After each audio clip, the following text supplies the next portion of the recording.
নমস্কার আমার প্রিয় পশ্চিমবঙ্গবাসী, জাস্ট আমি ভোট দিয়ে এলাম। আশা করি আপনাদের এ দফার মধ্যে যাদের নাম রয়েছে তারা ভোট দিয়ে এসছেন, যদিও বা না দিয়ে থাকেন এখনো পর্যন্ত দিয়ে দিন।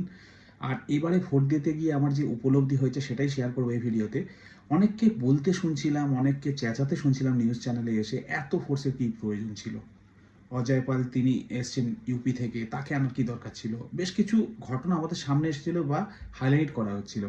বাট আজকের ভোট দিতে গিয়ে যে জিনিসটা দেখলাম না, নির্বাচন কমিশন যেটা করেছে একদম ঠিক করেছে। এটা টু শব্দ পর্যন্ত হয়নি, এত সুষ্ঠুভাবে ভোট হচ্ছে। মোবাইল তো অ্যালাউ নেই, ব্যাগ নিয়ে যেতে পারবেন না, চারজনের বেশি দাঁড়াতে পারবেন না, ভোট দেওয়ার পরে 1 মিনিটও দাঁড়াতে দিচ্ছে না, 1 মিনিট কেন, 1 সেকেন্ডও দাঁড়াতে দিচ্ছে না। মানে সব কিছু কিন্তু খুব তৎপরতার সঙ্গে করা হচ্ছে। এটা তো ভালো, এটা তো মানুষের পক্ষে। এখানে কার কি সমস্যা হচ্ছে আমি বুঝতে পারছি না, বা এতদিন তারা চেঁচাচ্ছিলেন কেন আমি বুঝতে পারছি না। আর আমি ভোট দিতে গিয়ে বেশ কিছু জায়গা বুথ অঞ্চলের উপর দিয়ে গেলাম, মানে কোথাও এরকম আমি দেখলাম না বিশাল লেভেলের ফোর্সগুলো সেই সমস্ত জায়গায় রাখা হয়েছে যেখানে প্রয়োজন রয়েছে, যেখানকার রেকর্ড সব থেকে বেশি খারাপ। এর মধ্যে ভুল কি রয়েছে? আর মানুষের স্বার্থেই তো আনা হয়েছে, নিজেদের স্বার্থে তো আনা হয়নি।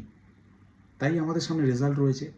এবার ভোটের রেজাল্ট মানুষ দেবে, সেটা আলাদা প্রসঙ্গ। যারা এটার বিরোধিতা করছেন, আমার ব্যক্তিগতভাবে মনে হয় তাদের উদ্দেশ্য হয়তো আলাদা কিছু ছিল। সাধারণ মানুষ হিসাবে আমি খুব সুন্দর এবং সুষ্ঠুভাবে ভোট দিতে পেরেছি।